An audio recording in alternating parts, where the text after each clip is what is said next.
Solenidade de Todos os Santos. Primeira leitura, Apocalipse 7, 2 a 4, 9 a 14.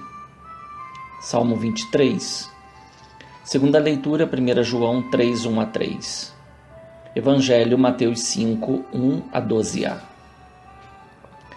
Sede santos, porque eu, o Senhor vosso Deus, sou santo. Levítico 19, 2.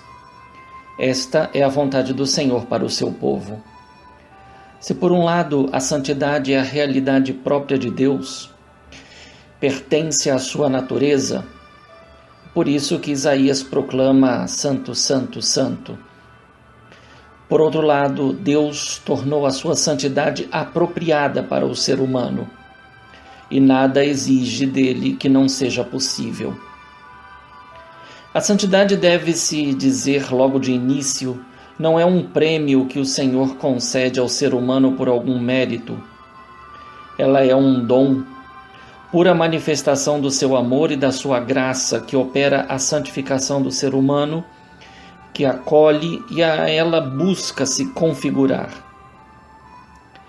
Esta obra de santificação na vida do ser humano é um caminho de correspondência e de obediência à vontade do Senhor. Criado à sua imagem e semelhança, o ser humano deveria reconhecer a santidade como sua inata vocação. Então não é outra coisa que uma vida de íntima relação com Deus e com o próximo. A liturgia nos ajuda a compreender esse chamado à santidade pelas leituras que nos são propostas. O Evangelho das Bem-aventuranças coloca-nos diante da santidade favorecida pelas dificuldades da vida. Nesse sentido, a felicidade não é sinônimo de ausência de problemas. Ao contrário, é um caminho a ser percorrido em meio às mais diversas situações de provação que nós, como discípulos, enfrentamos. Jesus não proclamou beatos os que deixam esta vida, mas sim os que, nesta vida, experimentam e vivem as bem-aventuranças como caminho de santificação comunitária, razão pela qual 9 bem-aventuranças são enunciadas no plural. E no final conta com uma dupla ordem também no plural. Alegrai-vos e exultai, porque será grande a vossa recompensa nos céus.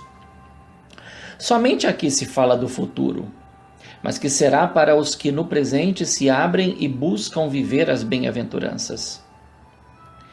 É oportuno lembrar e evocar nesse momento o que exortou o Papa Francisco na Gaudete et Exsultate, números 65 a 94, sobre as bem-aventuranças, mostrando que a vivência delas é um caminho de configuração a Jesus Cristo, assumindo com decisão o discipulado na contramão do que a sociedade propõe como estilo de vida.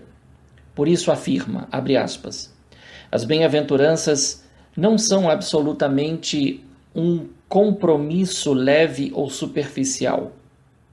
Pelo contrário, só as podemos viver se o Espírito Santo nos permear com toda a sua força e nos libertar da fraqueza do egoísmo, da preguiça e do orgulho. Jesus Cristo, segundo a teologia paulina, é o novo Adão e o novo Moisés, segundo Mateus, para uma nova humanidade chamada a caminhar à luz de uma nova legislação, ou, na verdade, à luz da compreensão do Decálogo, que orienta a vida de comunhão com Deus e com o próximo. Amar a Deus sobre todas as coisas e ao próximo como a si mesmo.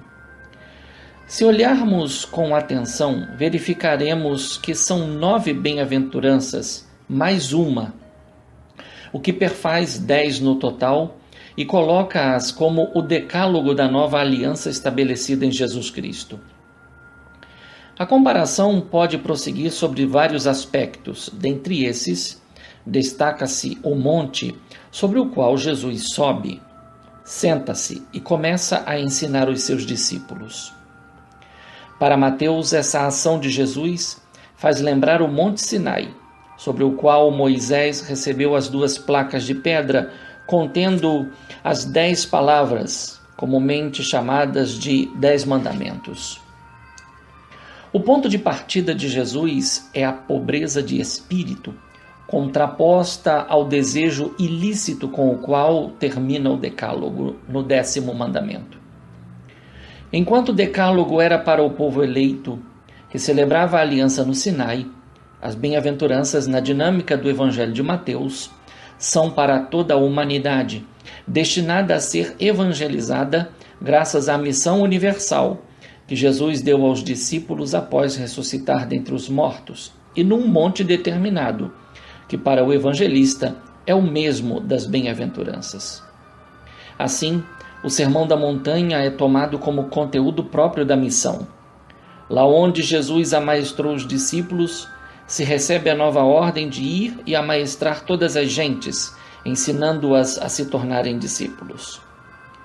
Nessa lógica, a santidade não é fruto de um conjunto de normas e leis que separam ou segregam uns dos outros, como era pensada, mas é um caminho de comunhão e de partilha da missão do próprio Jesus, que, sendo Deus encarnado, não veio para viver sua santidade como separação dos seres humanos, em particular dos pecadores, como faziam os fariseus, os escribas, mestres, doutores da lei, os saduceus, mas como separação de tudo o que desune e segrega o ser humano ao isolamento.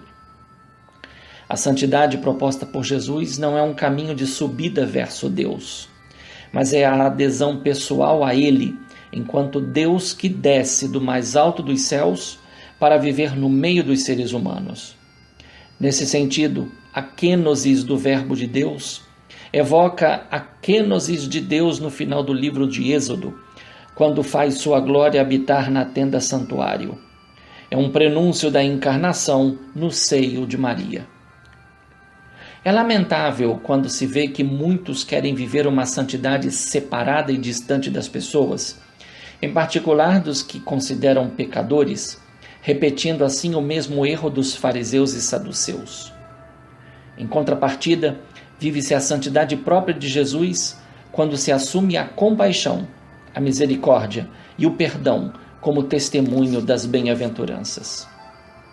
O caminho do discipulado é o da missão. Aprende-se com Jesus e se transmite o aprendizado pelo testemunho de vida. Apocalipse 7, 2-4, 9-10 apresenta uma imagem do céu e dos eleitos, que são contados de todas as tribos do Antigo e do Novo Israel. Apresenta também alguns detalhes. Os santos trazem a marca do Deus vivo. São servos vestidos de branco e que vieram da grande tribulação, que bem se identifica com as bem-aventuranças, isto é, aprenderam o caminho da santidade como conformação e configuração a Jesus Cristo, que é o Cordeiro imolado. Essa configuração um dia se manifestará de forma plena, como dito em 1 de João 3,2. Sabemos que quando Jesus se manifestar, seremos semelhantes a Ele, porque o veremos tal como Ele é. No início, lembramos de Levítico 19,2, sede santos, porque eu, Senhor vosso Deus, sou santo. Agora, concluímos com Efésios 1,4, lembrando que nossa vocação e missão é uma predestinação para sermos santos e irrepreensíveis no amor. Se por um lado a primeira leitura nos colocou diante da glória celeste, também nos revelou que a eleição não nos isenta de fadigas e de sofrimentos por Cristo, seu Evangelho e pela Igreja. Ao contrário, nos faz contemplar o caminho para manifestar o triunfo da cruz do Senhor em cada um de nós.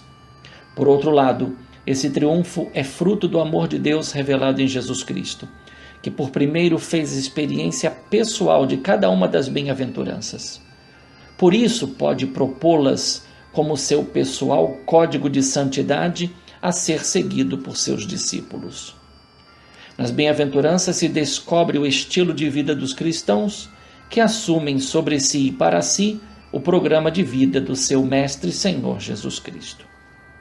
Portanto, ao invés de sentirmos a saudade dos nossos momentos passageiros de felicidade, sintamos saudade dos exemplos dos nossos santos e santas, pelos quais somos interpelados a não perder de vista a razão do nosso ser e do nosso existir.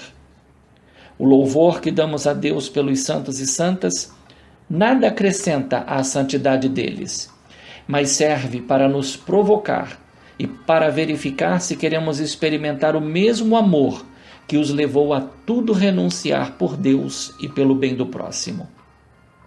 Se venerar um santo é coisa boa, seguir seus exemplos é coisa melhor, pois é para isso que a Igreja os declara publicamente. Assim nos mostra que o caminho das bem-aventuranças não é uma utopia, mas é o meio eficaz da nossa vida significar o firme desejo da felicidade sem fim. Que a docilidade ao Espírito Santo, a exemplo de Maria, se manifeste no sim cotidiano a Deus como fé obediencial ao Senhor Jesus e ao seu mandamento de amor. Bom e santo domingo no Senhor. Um fraterno abraço. Padre Leonardo Agostini.